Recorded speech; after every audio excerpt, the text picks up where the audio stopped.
But anyway, with that said, what's your questions about the Bible? Feel free to ask me. Okay, so the other one would be about Jacob and his brother. I don't know how to say it in English. It's Esau in English. Yeah, so with him stealing, I don't know what it is in English, but it's called barakah in the stealing the blessing, where he pretended to be, he pretended to be Esau with the help of his mother, and he deceived his father.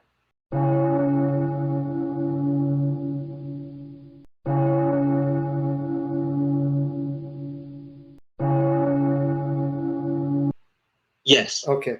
So what was the problem with that? What was the objection? So I can answer. It was just the guy was saying, how could God be deceived by that? But Who then said God was deceived? I thought to myself, we don't have that story, so how can we prove that that's not really what happened? Because we don't know Esau. All we know is just, you know, Jacob just has his 12 kids and that's it. That's really all we know. Let's go beyond that. Let's go beyond that. Let's go beyond that. Who told you he deceived God? He wasn't deceiving God. He deceived Isaac. Isaac was partially blind, couldn't see. He blessed Jacob, but that's not God blessing him. That's Isaac blessing him by mistake. Where's the deception on the part of God? Oh, I'm sorry. Yeah, sorry. But which is the blessing part? He was supposed to bless Esau, but then he did it with Jacob. Is that the story? Yeah. Is that what was meant to happen anyways? No, because when did Jacob get blessed? Who's going to bless Jacob? God, right? Yeah. Okay. You know when he blessed him? Genesis 32, 27 to 30. God shows up as a man and wrestles with Jacob, and that's when he blessed him and changed his name.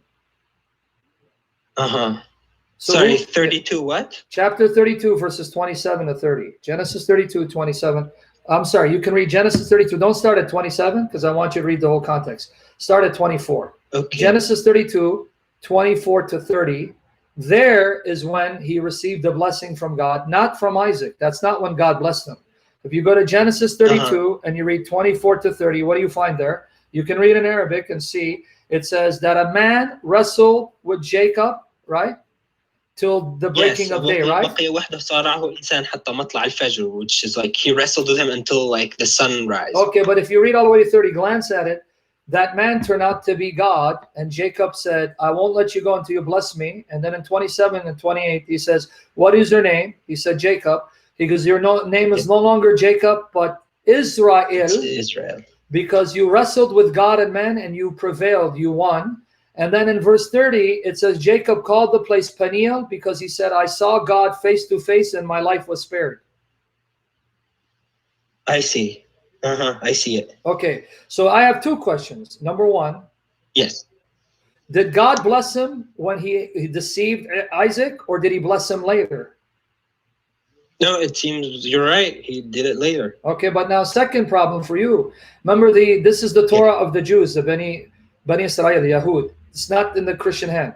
Why does the Torah agree with the Christians that God can appear as a man and can be touched? I also watched when you pointed the verses out that say that the Quran doesn't really say about the corruption. So I agree with you there. And at this point, if I want to believe in this scripture, and I'm seeing that it makes more sense because I also saw your video, which was about treatment of war prisoners or war captives and how you were making that comparison. I realized that what we were told was all not true. Because we were told that oh no, Islam came to make it better for them, and it was all revolutionary, but it doesn't really seem like it. So I'm more really on the fence at this point, especially after like having these discussions with you, because no one answers my questions. Because I'm not really in a place where we don't really have a loud voice of Arabic apologetics in Christianity. You have me here. You have internet, Skype. Anytime you have a question, you can call me, because like I said, I've told people, when people have sincere questions and objections, I'll spend all day answering them. But if someone comes to attack and mock, they won't last. So you're proof, because I will serve you for the sake of Jesus, who loves you, who's in love with you, as long as I live, by the grace of God. So you don't hesitate to call me and ask me questions. So now ask a couple more. If you have a couple more, let's answer them. Okay, yes. I think I can think of two more.